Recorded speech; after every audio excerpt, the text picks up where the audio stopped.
Hai guys, assalamualaikum warahmatullahi wabarakatuh. Ketemu lagi sama aku Hanifa. Apa kabar teman-teman? Semoga kalian selalu sehat, selalu baik-baik aja, semangat terus seperti biasanya. Dan untuk kalian yang baru pertama kali nonton, selamat datang. Aku upload video baru setiap hari Selasa, Kamis, dan Sabtu jam 8 malam. Jadi stay tune, jangan lupa nonton guys. Dan untuk kalian yang udah join membership aku, makasih banyak ya teman-teman, support yang luar biasa banget. Untuk kalian yang belum join, nggak apa-apa, tapi mudah-mudahan bisa secepatnya ikutan join juga guys.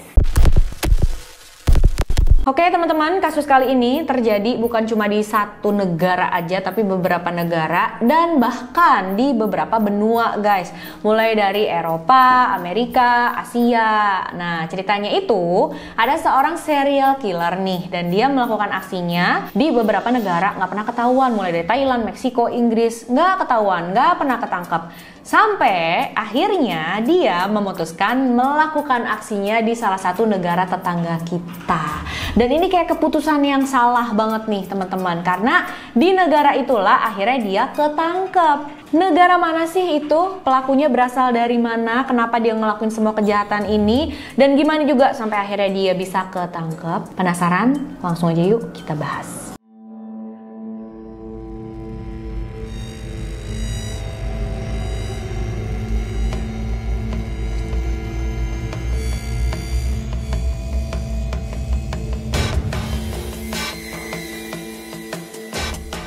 Semua kasus ini mulai terungkap pada tanggal 13 Maret tahun 95. Jadi ada satu bungkusan plastik warna hitam ditemukan mengambang di salah satu dermaga yang ada di Singapura, teman-teman.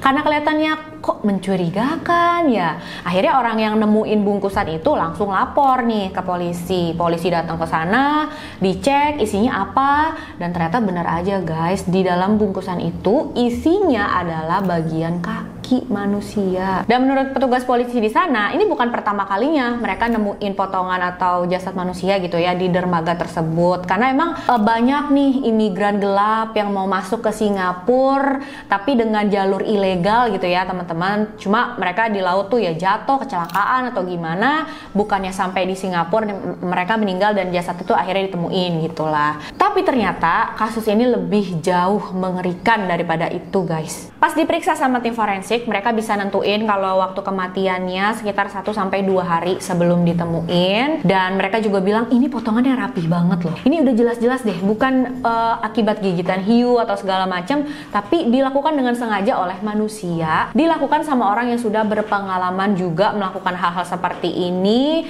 sudah punya pengetahuan di bidang anatomi juga. Jadi bisa jadi dokter ahli bedah, mahasiswa kedokteran mungkin, atau tukang sembelih hewan, tukang daging. Polisi Singapura pun akhirnya langsung melakukan penyelidikan. Pertama-tama yang harus mereka cari tahu adalah identitas dari jasad tersebut ya teman-teman. Mereka pun langsung periksa daftar orang-orang hilang di sana, dan ternyata beberapa hari sebelumnya ada seorang wanita asal Afrika Selatan yang melaporkan kalau suaminya menghilang pas lagi di Singapura. Nama wanita ini adalah Vanessa Low, dan suaminya yang menghilang itu bernama Gerard George Low, 32 tahun. Jadi pada tanggal 8 Maret suaminya itu datang sendirian ke Singapura. Nah ini pertama kalinya Gerard Low datang ke Singapura teman-teman.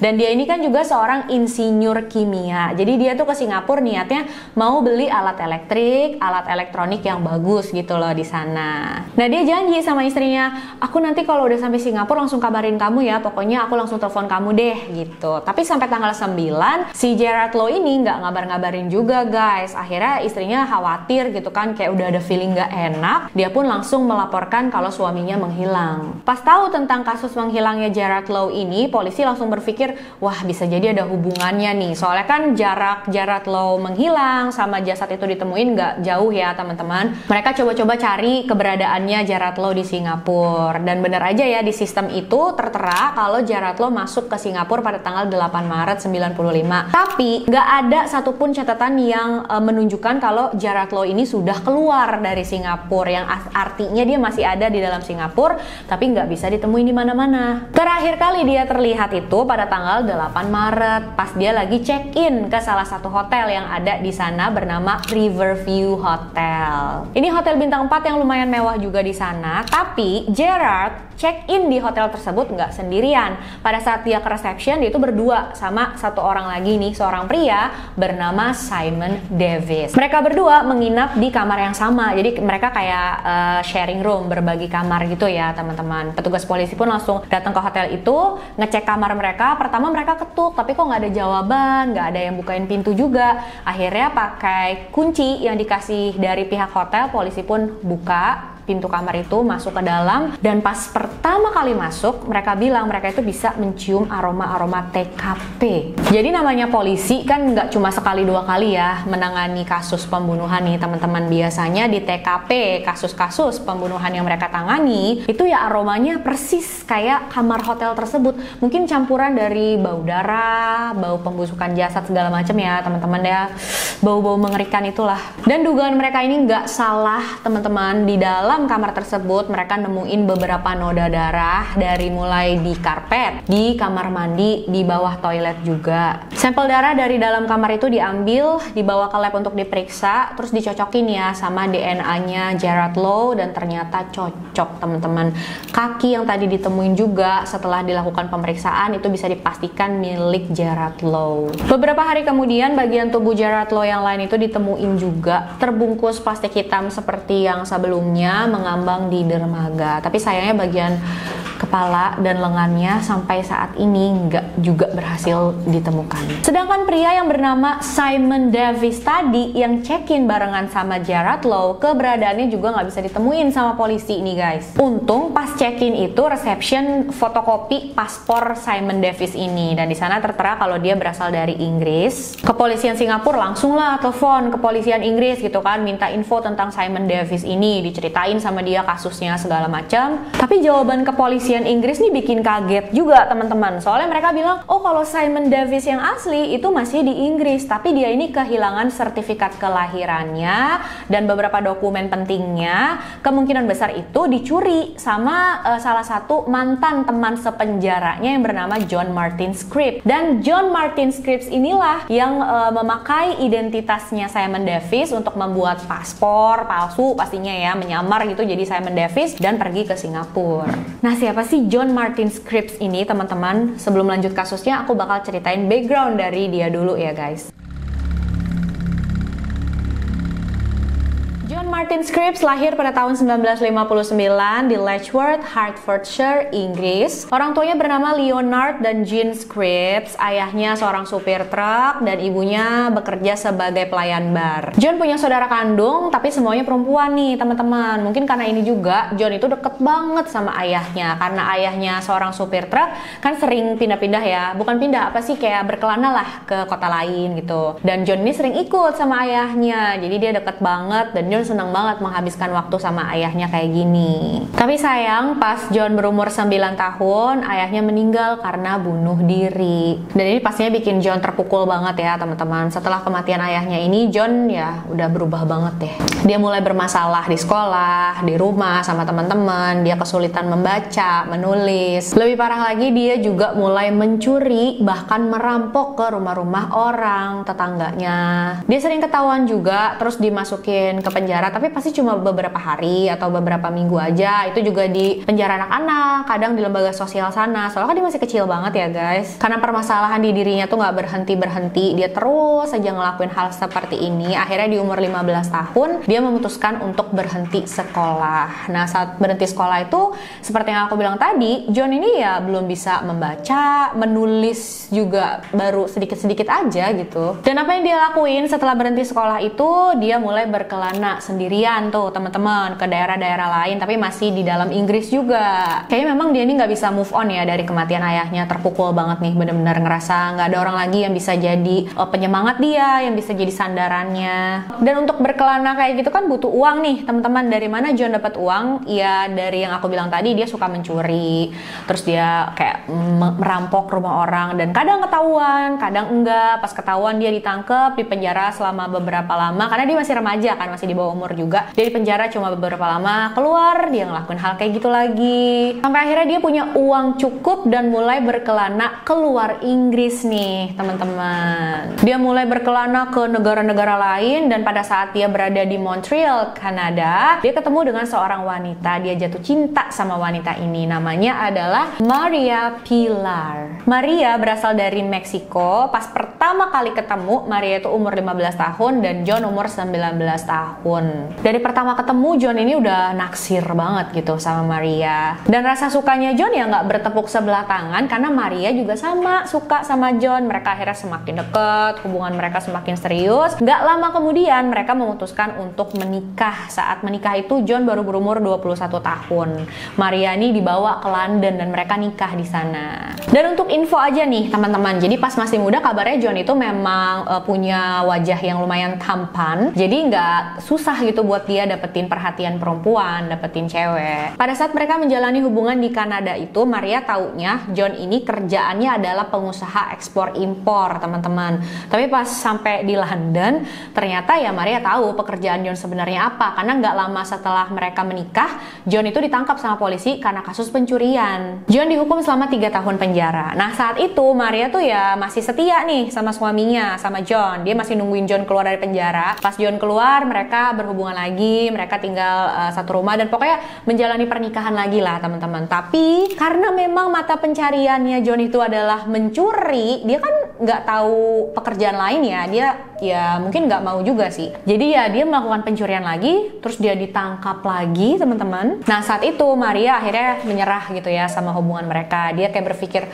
aduh aku nggak bisa deh kayaknya nungguin kamu lagi keluar dari penjara. Aku nggak bisa, aku udah nggak sanggup. Dan akhirnya Maria menggugat cerai John. Mereka berpisah, Maria pergi ninggalin John. Terus nggak butuh waktu lama untuk Maria move on nih teman-teman. Nggak lama setelah perceraian mereka, Maria itu menikah lagi dengan seorang pria asal Inggris juga. Tapi pria ini adalah seorang polisi gitu di sana. Bahkan dia salah satu pasukan pengawal kerajaan. Dan kalian tahu nggak sih, pas John keluar penjara, terus dia dengar tentang hal ini, Maria udah nikah lagi ya segala macam, wah murka banget dia teman-teman. Dia langsung melakukan hal yang aduh parah banget. Dan ini kayak keluar nih ya aslinya John nih teman-teman. Jadi dia itu samperin mantan istrinya Maria, terus dia menyerang Maria, mencekik Maria sampai dia pingsan. Bukan cuma itu aja, John juga berusaha banget untuk menghancurkan kehidupannya Maria dengan suaminya. Dia tuh bakal datang ke rumah mereka, terus lemparin batu lah untuk pecahin kaca rumah, terus dia teror suaminya, diancam lah segala macam,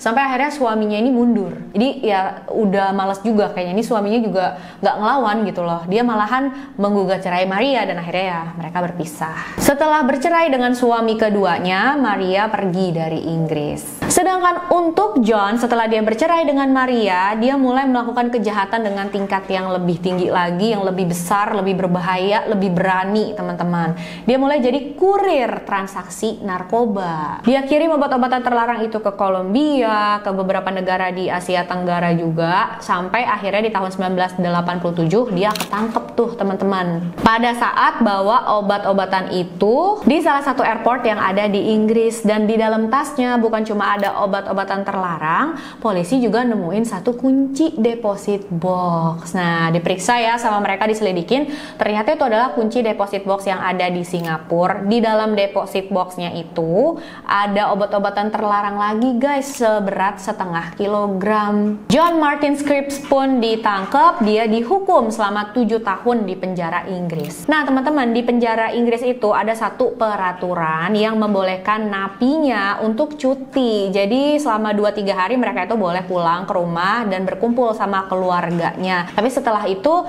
mereka harus balik lagi ke penjara gitu loh. Dan ini pasti syarat dan ketentuan berlaku ya teman-teman. Biasanya sih kayak gini tuh dikasih untuk napi-napi yang berkelakuan baik di dalam penjara, dan dia juga dianggap nggak beresiko buat orang lain gitu. Salah satu napi yang dapat kesempatan ini adalah John. Saat itu dia dikasih cuti 2-3 hari. Udah deh kamu pulang ya, kumpul dulu sama keluarga. Tapi habis itu kamu balik lagi ke sini gitu kan. Tapi ya karena John emang udah jiwa kriminalnya gitu ya, udah meronta-ronta, dia nggak balik lagi ke penjara. Dia akhirnya kabur teman-teman. Tapi nggak lama dia ketangkep lagi dan malahan ditambahin tuh beberapa tahun hukumannya. Setelah di penjara lagi, ternyata John itu menunjukkan perilaku yang baik. Dia nggak pernah bermasalah. Pokoknya jadi napi teladan lah gitu ya teman-teman.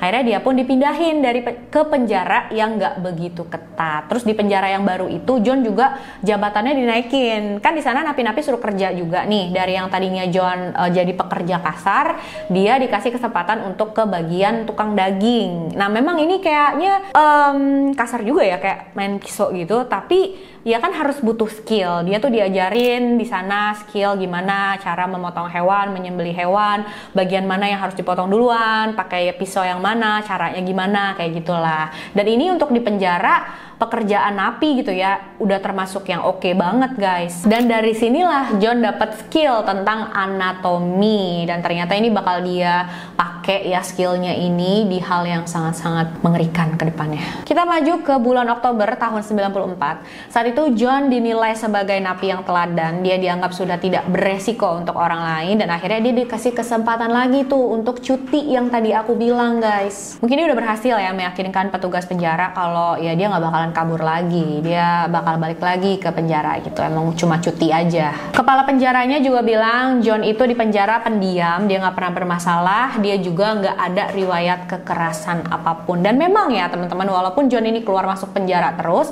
kejahatan yang dia lakukan itu nggak pernah ada hubungannya dengan kekerasan gitu. Misalkan dia menyerang orang lain atau gimana, itu nggak pernah. Tapi ibu kandung John yang bernama Jean Scripps itu dia nggak sependapat nih teman-teman. Dia bahkan udah bilang sama polisinya juga, Pak kayaknya kali ini John itu jangan dikasih cuti deh, jangan dibolehin cuti, soalnya dia bakalan kabur gitu, dia nggak bakal balik lagi ke penjara. Aku dengar dia itu udah jual TV-nya, radionya, dan barang-barang berharga dia yang lain. Jadi ya memang kayaknya dia udah punya rencana untuk kabur jauh dari sini. Dan ibunya bener teman-teman, John itu setelah cuti nggak balik lagi ke penjara, dia kabur, dia pergi ke Meksiko mencari mantan istrinya Maria. Habis itu dia pergi ke Afrika Selatan, dan aku nggak tahu juga ya pada saat dia buron ini kok bisa keluar dari Inggris, ini caranya gimana. Mungkin ya dia kan emang jago pakai identitas palsu, mungkin dia pakai identitas palsu atau lewat jalur ilegal gitu kan. Dia kan udah lama berkecimpung di dunia gelap kayak gitu, pasti banyak lah kenalan yang bisa bantu kayak gini-gini. Yang jelas setelah dari Afrika Selatan ya dia pergi ke Singapura, dan saat perjalanan itulah dia bertemu dengan Gerard Low teman-teman. Nah kita masuk lagi nih ke dalam kasusnya. Kalian inget kan kalau Gerard Low itu memang tinggalnya di Afrika Selatan. Jadi pada saat di bandara Afrika Selatan itu dia ketemu dengan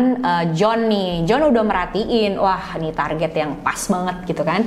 Mereka satu tujuan, mereka di pesawat sempat ngobrol-ngobrol gitu ya, dideketin lah sama John gitu, sampai akhirnya John dapat kepercayaan dari Gerard Low ini. Mungkin mereka sama-sama ngerasa berasal dari Afrika Selatan, tujuannya ke Singapura gitu, kayak temenan aja lah. Dan saat itu John menyamar sebagai Simon Davis ya teman-teman. Dan pada saat mereka sampai di bandara Singapura, John langsung deketin Gerard lagi, terus dia bilang, kamu mau nginep di hotel mana gitu, terus dikasih tahu ya di hotel ini gitu. Dan akhirnya ya udah kita sharing room aja yuk, kita kan cuma sendiri-sendiri nih, untuk menghemat budget mendingan kita satu kamar berdua aja, jadi kan biayanya juga bisa di split gitu jadi dua. Dan kalian tahu lah ya hotel di Singapura itu harganya mahal guys, mahal guys. Jadi ya akhirnya mungkin saat itu Gerard berpikir, ah nggak ada ruginya nih, nggak apa-apa deh gitu, dia setuju. Dan kejadian selanjutnya yang mau aku ceritain ini berdasarkan penyelidikan yang dilakukan dilakukan oleh kepolisian Singapura ya teman-teman. Jadi menurut tim investigasi, setelah mereka berdua check-in di reception, langsunglah naik kan ke atas, masuk ke dalam kamar. Tapi cuma beberapa menit aja setelah mereka berdua masuk ke dalam kamar, John langsung beraksi. Dia ambil alat setrum yang ada di tasnya dan menyetrum Gerard sampai Gerard itu pingsan. Setelah itu John ambil palu yang sudah dia siapin di dalam tasnya juga, terus dipukulin ke Gerard sampai dia meninggal teman-teman. Jelas sadis banget ya. Nggak sampai di situ aja, setelah Gerard meninggal, John bawa jasadnya ke kamar mandi, taruh di dalam bathtub, dan di sana memakai pisau yang dia bawa. Jadi ternyata dia itu udah bawa pisau lipat, bawa satu set pisau yang biasa dipakai tukang daging juga. Memakai semua pisau-pisau itu, dia mulai memutilasi jasad Gerard di sana, teman-teman. Itu potongan tubuhnya dibungkus dengan plastik hitam menjadi beberapa bungkus tuh, teman-teman, dimasukin ke dalam kopernya, dan kopernya itu dimasukin ke dalam lemari yang ada di kamar hotel tersebut. Tapi dia tahu pasti bakalan kecium banget kan baunya dan bisa bikin orang curiga. Akhirnya besoknya subuh-subuh dia bawa keluar dari kamar kopernya itu, lewat lobi dia keluar hotel, terus dia sampailah di sungai yang ada di belakang hotel. Sampai di sana dibuka kopernya satu persatu, bungkusan plastiknya itu dibuang sama dia, kopernya juga dibuang. Setelah itu dia balik lagi ke hotel dan ternyata memang saat itu ada salah satu security yang lagi jaga di hotel tersebut. Dia inget tuh pada hari kejadian itu, dia memang melihat John keluar bawa koper sekitar jam 5:30 pagi. Terus 15 menit kemudian dia balik lagi tapi udah nggak bawa kopernya. Dan sepatunya John itu memang lumayan kotor dan dia lap-lap gitu ya di keset depan hotel. 3 hari kemudian, tepatnya di tanggal 11 Maret, John pergi dari hotel. Semenjak itu dia udah nggak pernah kelihatan lagi. Kemana dia pergi? Itulah yang coba dicari tahu sama polisi. Mereka pun langsung melihat riwayat telepon yang dilakukan oleh John dari dalam kamar hotel tersebut. Ternyata John ini nelfon ke sebuah perusahaan bernama Thomas Cook. Jadi ini adalah perusahaan yang menyediakan berbagai macam hal ya teman-teman, mulai dari paket travel, bisa booking tiket pesawat juga di mereka, money changer juga bisa.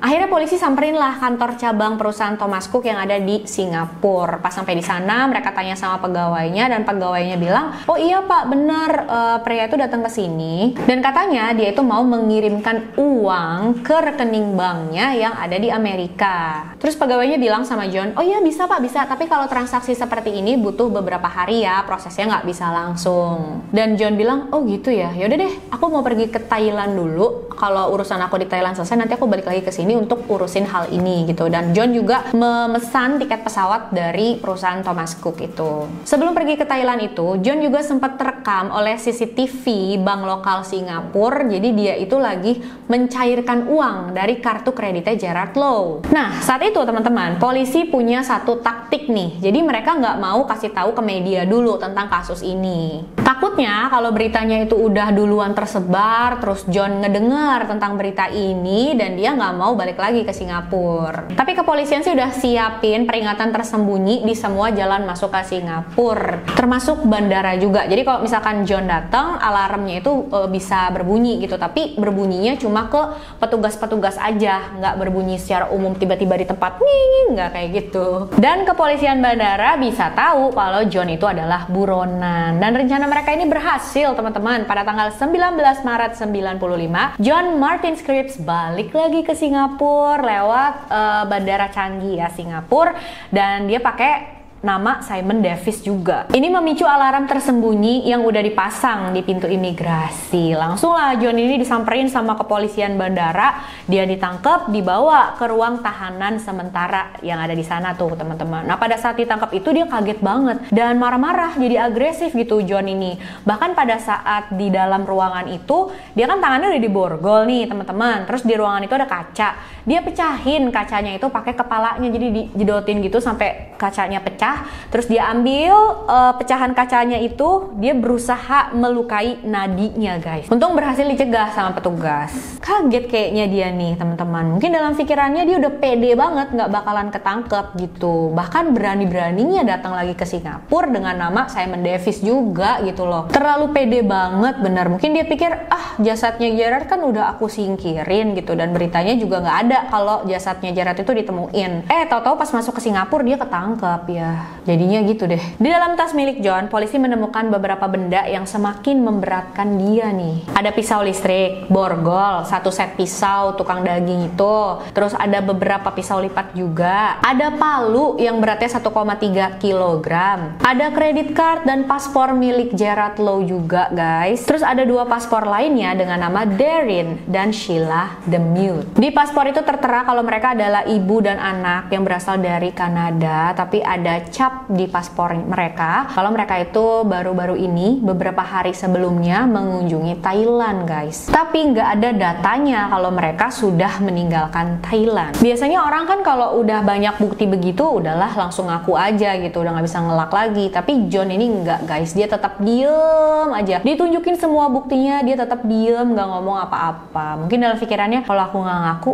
mereka juga pasti nggak bakal bisa nemuin bukti. Kepolisian Singapura awalnya hanya mendakwa John Martin Scribb atas tuduhan pemalsuan identitas yang tadi dilakukan pada Simon Davis tuh. Ini lumayan ya teman-teman, mengulur waktu juga buat kepolisian Singapura supaya mereka bisa mencari bukti-bukti yang lebih kuat lagi. Saat itu kepolisian Singapura udah nggak bekerja sendirian, mereka kerjasama dengan kepolisian Thailand dan kepolisian Kanada juga. Mereka bisa tahu kalau pada tanggal 15 Maret, Darren dan Sheila DeMute, ibu dan anak ini, datang mengunjungi Thailand. Sampai di Bandara Phuket, Thailand, kemungkinan besar ya dideketin lagi nih sama John seperti cara yang tadi juga dia mendekati Gerard. Akhirnya dapat kepercayaan dari Sheila dan Darren. Akhirnya dari bandara itu mereka bareng-bareng ke salah satu hotel yang ada di Phuket. Mereka check-in bareng, bahkan kamar mereka itu minta deketan guys. Setelah selesai proses check-in, mereka janjian untuk sarapan bareng besok paginya. Langsung besoknya pagi-pagi banget John udah bangun, dia ketuk pintu kamar ibu dan anak ini dan pastinya mereka berdua belum siap kan. Akhirnya John dipersilakan masuk dulu kan, masuk dulu sini tunggu ya gitu. Pas John masuk, di saat itulah semua hal mengerikan terjadi. John ambil alat setrum dari tasnya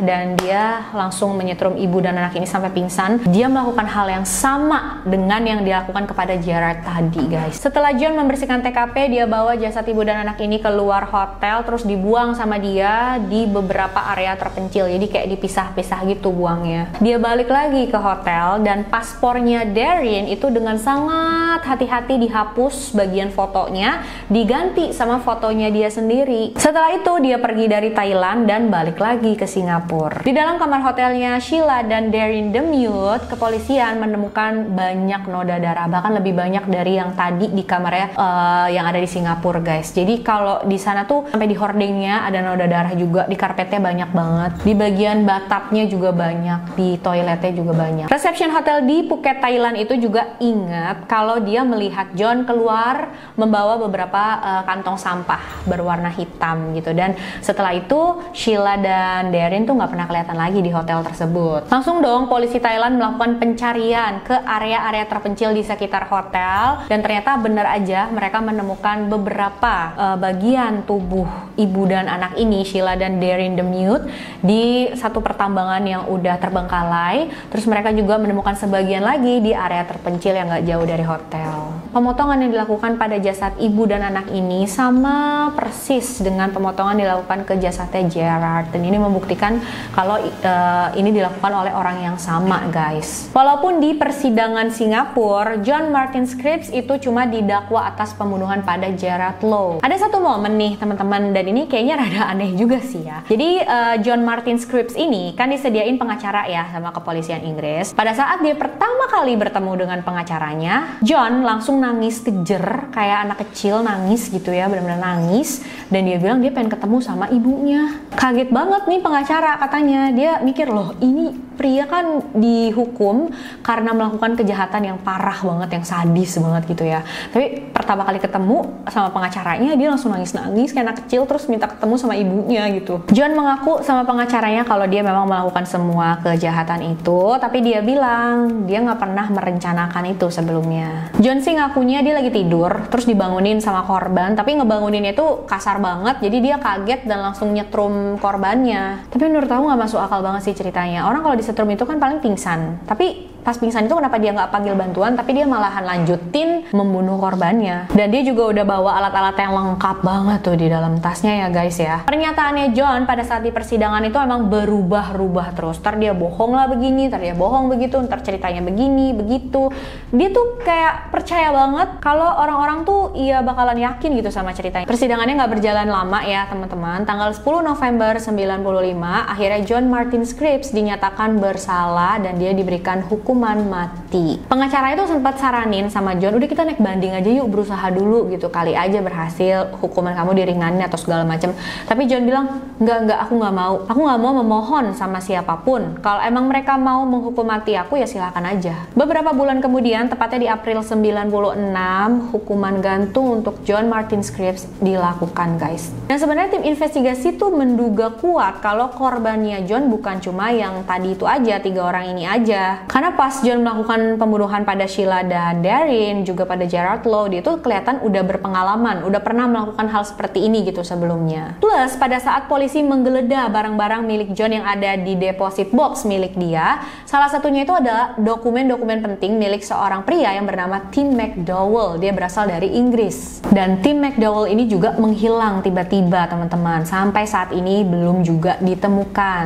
Tim McDowell dilaporkan hilang sama keluarganya beberapa bulan sebelum John ditangkap. Tapi nggak lama setelah Tim McDowell ini menghilang, tiba-tiba nggak ada kabar ke keluarganya, kartu debitnya dia itu dipakai di salah satu ATM yang ada di San Francisco. Dan kalian tahu nggak, Tim McDowell itu menghilang pada saat dia berada di mana? Pada saat dia liburan ke Meksiko guys. Akhirnya kepolisian pun tanya-tanya lah sama Maria, mantan istrinya John tadi. Terus Maria bilang, oh aku tahu sama Tim McDowell ini. Memang pada saat si John itu di Meksiko, John itu kan berusaha untuk bisa balikan sama mantan istrinya. Tapi Maria ini udah nggak mau gitu ya, udah nggak mau terima John lagi. Tapi John sempat cerita nih sama dia, katanya John mau melakukan scuba diving sama beberapa orang, diantaranya adalah Tim McDowell. Maria juga bilang kalau John sama Tim McDowell itu sempat hangout juga beberapa kali. Sebelum akhirnya Tim menghilang begitu aja secara misterius. Pengacaranya sempat berusaha tanya sama John tentang kasus ini teman-teman. Jadi dia bilang, John, kepolisian pengen tahu tentang kasusnya Tim McDowell. Kamu tahu nggak tentang ini gitu? Karena kan dia di Meksiko menghilang, kamu kenal sama dia segala macam. Tapi pada saat ditanya ini, John itu bener-bener marah besar. Dia langsung kayak gebuk tembok yang ada di sana. Dia bilang, berani-beraninya kamu nanya tentang itu segala macam. Dia marah-marah ya. Akhirnya pengacaranya mundur deh. Kasihan banget sih keluarganya Tim McDowell ya. Sampai sekarang nggak dapat kepastian Tim itu ada di mana, keadaannya gimana, kalau emang dia sudah meninggal tuh meninggalnya gimana segala macem. Nah, pada saat John di penjara, dia sempat beberapa kali kirim surat buat mantan istrinya Maria. Itu suratnya yang romantis-romantis nih guys gitu. Tapi ya Maria nggak pernah bales, dia juga nggak pernah mengunjungi John sama sekali di penjara. Dan John juga membuat puisi pada saat di penjara itu. Nah, puisinya ini ditampilin ya ke publik oleh kepolisian. Walaupun tulisannya itu seperti yang aku bilang tadi, John itu kan memang nggak pandai membaca dan menulis. Jadi dia menulis pun kata-katanya tuh ada yang salah-salah gitu teman-teman. Aku translatein ke bahasa Indonesia nih ya puisinya ya guys. Kadang miskin, kadang kaya. Uang mengisi kesakitan karena lapar, tapi apa bisa mengisi kekosongan dalam hati?